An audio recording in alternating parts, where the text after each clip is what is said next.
been able to run all over them, even with the backup. They should have been able to get 60, 70 yards, not like 20 or whatever they got.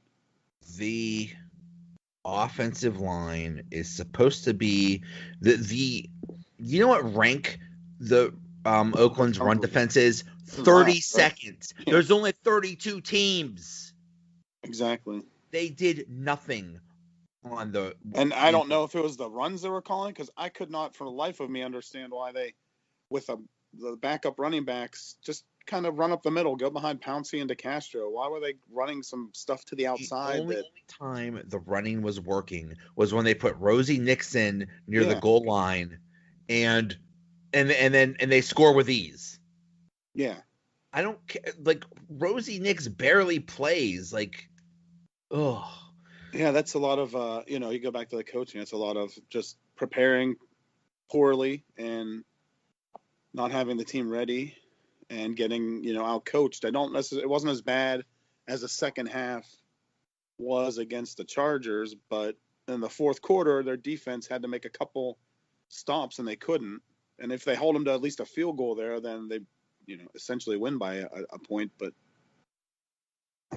it was just, I couldn't believe that either. And it's not like their defense, like throughout the game and statistically, they only gave up so many points. But it's like the situational times where they're letting people down, or letting the team down, especially in the fourth quarter. And I don't know if it's because they're coaching and changing to like that soft prevent. Don't give up the big play. You're so worried about that, but you're not going to make the little plays. And all of a sudden they're in the red zone and you got a problem. They kept putting LJ Fort on. Oh, that was another scheme flaw. Out in coverage, and Cook, who is having an amazing year. It's not like it's a surprise that he would have a good game, and they just let him gash them. It's like, what is going on? And then the defensive backs, if you like, maybe you want to work on trying to intercept the ball. I don't know. Here's a crazy thought. Or trying to create a turnover. Still, I think there was one turnover in this game. We did get a turnover, the fumble. Yeah, that's it. That's it. We did get one, so hooray. Yeah, baby steps. Oh, man. And they didn't give up no interceptions, and they didn't give up a ball, though that one was kind of close to a fumble, but he was going for it. I think he was going forward enough that they couldn't overturn it, but basically, this season is a disaster. It's been like upset. It's been like the slow start, 6 in a row they run off. Now they've lost 3 in a row. There's too much talent on this team. Yeah, they're wasting basically. To be like this. And that makes you wonder. That makes you think that there's a lot of coaching flaws on either side of the ball. I mean, I think the offense has probably been better more often than the defense. So Butler needs to go. Yeah, I think Butler needs to go. Boswell needs to go. I'm not one of those fire Tomlin kind of guys, but at this point, if he left, I would not be upset. Or they're not going to fire him. I don't think they're going to fire. If anything, they wouldn't do a mid-season firing like McCarthy or anything. No, here's what I think will happen though. It's kind of one of those things. I remember when Chuck Noll was like, toward the end of his tenure with the Steelers, and he was like, some of those teams in the 80s were awful, and they wouldn't fire him, but they fired everybody under him. Yeah. And I mean, the offense is fine, but the defense, just get rid of everybody. It's pathetic. I don't care. I don't. There's too much talent. What are you going to do? Throw more draft picks at them? Because that's. It's not like the team doesn't have players to make this work, but it seems to be they're put in situations that are to their disadvantage, especially on defense. There's obviously a scheme flaw where linebackers are lined up outside or even on like wide receivers a little too often, and it's just the good teams can exploit that. Well, not even the good teams, because Oakland's not necessarily a good team, but teams that figure it out exploit it pretty well. Right. Here's another tweet. The Mick Martin says, Steelers are honestly that girl you think is too good to be true. Hall of Fame quarterback, top red zone offense, best wide receiver duo, best O-line, leads the league in sacks, and gets pressure. If I was describing literally any other team, this would sound like the perfect team, but it's the Steelers. That sums it up. Yeah, it's hard to argue with that. Another thing that that handcuffed them this year, and I'm still not going to blame the Steelers at all for the Bell situation, but they basically have that salary on hold where they could have filled some gaps. Exactly. Or, they would have Bell there to be able to help out in this situation where I'm not sure, he doesn't play defense or anything, but I'm pretty sure if Bell was in there instead of Samuels and Ridley, then they probably would have had another touchdown or two, whether it was him or someone else. However the situation worked out, it worked out as a situation where you didn't get the player you thought you would in Le'Veon Bell, and you end up not spending $14.5 million that could have gone to any number of players on defense. Maybe not Morgan Burnett, who's been a complete bust. Or, maybe you could have got an actual linebacker instead of Bostic, who barely plays now. It was a massive failure.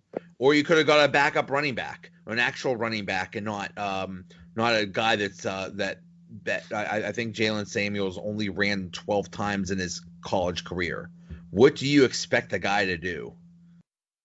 I don't know. I still think they should have tried running the ball a little more, and probably should have been able to do it a little more effectively. But that's one clearly common denominator in all these losses is they pass the ball like crazy.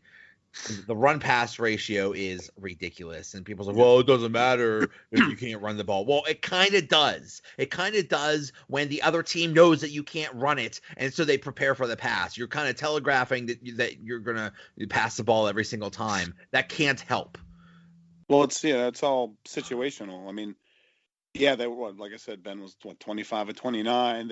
When he was in there, they moved the ball relatively well, but you still got to be able to run when it's like a 3rd and short, and you don't have to worry about the pass. And it's just situational, and there's no reason why they should not be trying that at least more often with that offensive line they have. Yeah. And it's just insane. It's insanity. It's insanity. It's, after the game, last week, I was so angry for many reasons. This game, I laugh. It's just, and I know we were talking before. It's like, how can you laugh? It's like, it's just a joke. This entire season's a joke. They flushed it down the drain. You can't beat the Raiders. I don't care. You don't deserve anything. If they actually do win the Super Bowl, they should be disqualified. I don't know. I would say, again, it's not the exact same thing, but they kind of felt that way in 2005, and then they had to run off the last few games to win it. And, but that's the thing. If they are able to come back from this, they are able to beat New England and or the Saints and or the Bengals and stuff. And that's the thing. It's they say, is it best to have a weak schedule or a strong schedule? I think it's best to have a strong schedule, because if you can, be tested as much as you can, then when it comes to the playoffs, it's like, well, you've been tested the whole time anyway, so why not? I think it was 2012 they had like the hardest schedule, and they did fine in that, or maybe it was 2009 or something like that. They had a ridiculously hard schedule, and they made it through it, and and they made it to the Super Bowl. So that's the thing. They're consistently up there or making the playoffs or winning their division, so they get those kind of schedules, as opposed to some of the teams that quarterback gets hurt, they stink for a year, but then they have a cake schedule like Houston did this year, and they go off and can at least record wise dominate, and then maybe in the playoffs they don't do so much because they didn't really play those quality teams. But a lot to digest with this one. Well, we'll see. They gave us a lot to talk about. That's for darn sure. Wouldn't it be just like the Steelers to actually win a couple of these hard games after wasting games that are gimmies? That would be such a Steelers thing to do. That would be playing down and up to the competition. Totally. Oh man. Anyway, let's go over these games. I think right now I've won 9 and you've won 8, which is, we're still neck and neck in the season. Yeah, I know I lost Here, there. so. Um, Thursday night, Titans beat the Jaguars. I think. Yeah. Pick that. That. Packers beat the Falcons 34-20. I kind of predicted that because they're just so happy to get rid of their stupid coach. Oh yeah. I picked Buffalo to beat the Jets, but the Jets ended up winning. I'm Oh, not they sure the what happened. point. I don't even. I was so focused on what the heck was going on at the end of the Chiefs Ravens game that Oh man, that was a great game. I ended up losing. I'm Wow. losing track of the Jets one. Yeah. Yeah, that was a good game. Browns beat the Panthers. I predicted that. Yeah, I didn't. I think Browns are going to be pretty good next year. I'd look out for them if they make potentially. Until they do it 2 years in a row where they're right, confident. right. But yeah, they have potential to actually They'll be probably maybe have borderline. Yeah, playoff game team. They're probably scheduling their 5-7 and we went 5-7-1 parade right now or something. That's funny. Colts beat I'm sorry. Colts beat the Texans. I picked that. I don't know why, but I think it was just a case of I think Houston literally won 9 in a row. At some point, you have to lose. They're going to lose, and it's a team that's kind of desperate, fighting for to stay in the playoff race. The Colts and Chiefs beat the Ravens. I was watching this game very closely. What a great game! Holy cow! It was great because the Chiefs pulled it out at least. I know. I have a friend that's a Ravens fan, and after last week, I basically said, "Don't you even talk to me after that Chargers game." And I was kind of the same way with her. It's like this is not an easy loss for a Ravens fan. So sorry, Jen. Well, not sorry, but anyway, it was a great game, and I mean, you got to hand it to the Chiefs because I think in previous years this was a game that they probably would have lost. It was a typical game where it felt very much like that game they lost last year in the playoffs to the Titans. It's like if they're going toe to toe at the end of the game, or you have enough to come back. And well, I mean, as good as Mahomes is, we know he's having a great season. Man, they had some just incredibly fortunate plays their way, like the 4th and 9, where he just launched it, and I don't even know if he was throwing it. It ended up where he was throwing it because there was another guy that was open. If you looked on the play, further down, so big a deal. It's like no look pass. He saw him coming. And he went right across his face. It's crazy, right? But don't get me wrong, it was a good pass. And I went on.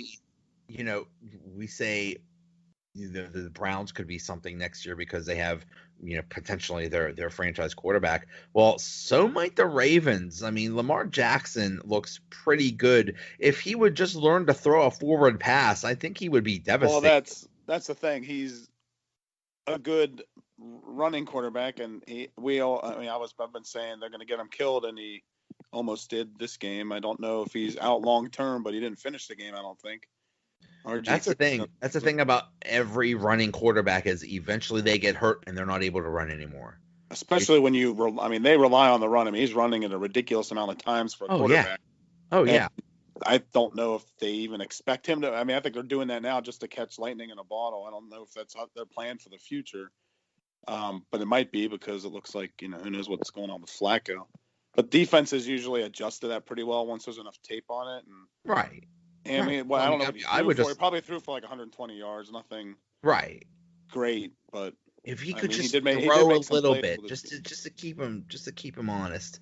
If they had a more competent quarterback, then it could have been trouble for the Chiefs. They may have lost this game like they usually do, but but they they pulled it out. I'm glad they did, just for the Steelers' sake, because I wasn't expecting to happen what happened. But Dolphins beat the Patriots on one of the most amazing plays ever. Did you see the end of this? Yeah, we were watching the Chiefs game, and then we were watching the thing, and we're like, oh, Dolphins have 5 seconds left, it's over, and then I'm like, what in the heck just happened? That offset some of my Steelers anger, at least. That was amazing. Just